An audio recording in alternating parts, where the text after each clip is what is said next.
Okay, mga kabokal, bago tayo sumakay ng bus, dumaan tayo din sa Jade and Julian House of Pies para po bumili ng pasalubong sa inay. At gusto ni Are, dahil kanyang paborito, ito ang laging bilin sa aking pasalubong. Kaya Are, bit-bit ko na. I-update ko kayo mamaya. 5, 4, 3, 2, 1. Yo na mga kabokals, nandito na po tayo sa Manginay at ito na po, katabi ko na po siya.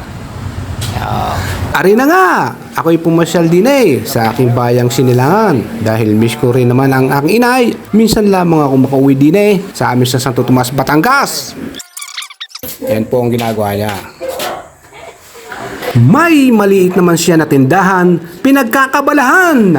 Kahit solo na siya sa buhay, hindi naman malulungkot dahil nga busy siya sa kanyang pagtitinda. Katulad diyan, may suki na dumating. Kaya pili na mga suki.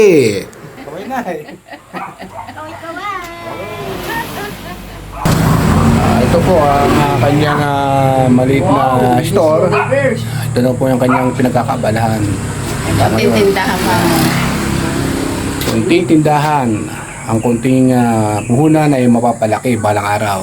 Okay.